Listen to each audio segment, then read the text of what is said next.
Okay, so before we get into this, understand this, Mr. Ogle. Everything we've talked about up to this point has been very subjective. Do you know what that means? Yeah. Okay, so I can't tell you if I'm right or anybody's wrong. We can't even have that conversation because I don't know what you're doing outside of what I see here. Does that make sense? So all I'm going to focus on is what I see in this, okay? I don't want you to do anything that makes your arm bother.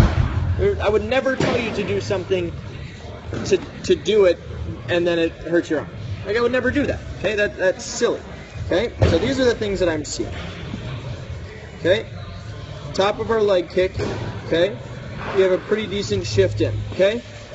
I have no issues with what's going on there, okay? Let's take it here.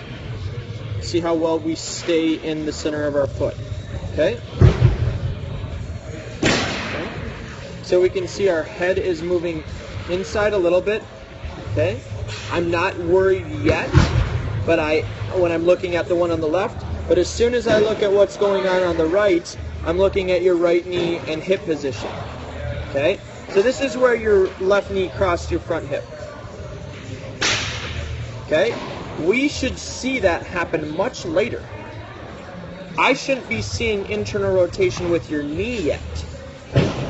Okay, I shouldn't. had that problem. Yeah, we've had these conversations, right? Okay, so that focus maybe hasn't been there, so I'm seeing these things start to happen again. Okay. At the end of the day, if you can time them up really well, I really won't have an argument. Okay. So the problem is it affects what happens later. Okay. So I go into front foot strike.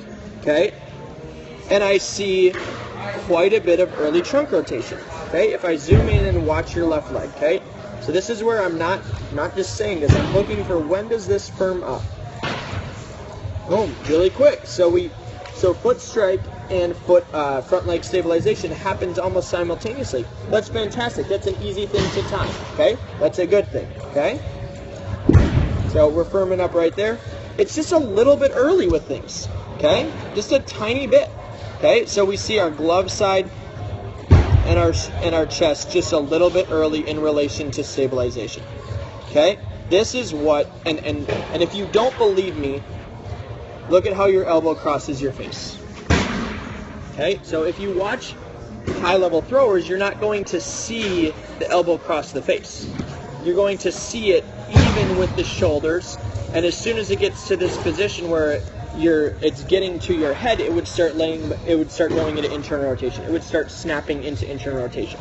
So all this is telling me is things are early enough, rotation is happening early enough that your arm is actually late. Right? So we've talked about this in the past. The later things happen, the faster they happen. The later things happen, the more well-timed they will be.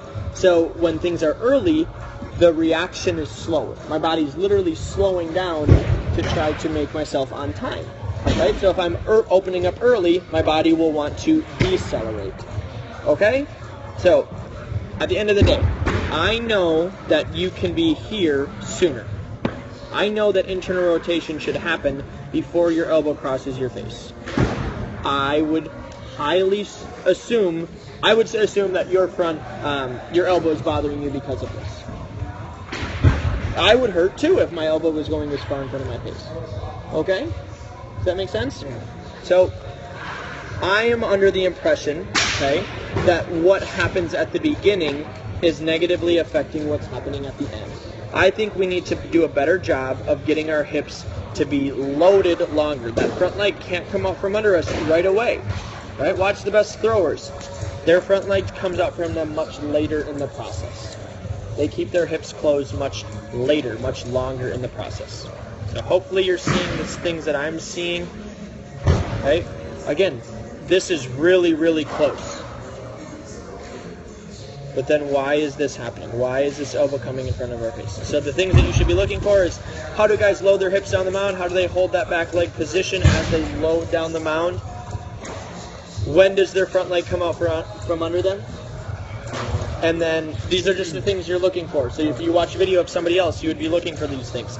And the last thing is, When do I see guys with their elbow in front of their face? Do I ever see external rotation in front of the face, or do I see them snapping into internal rotation?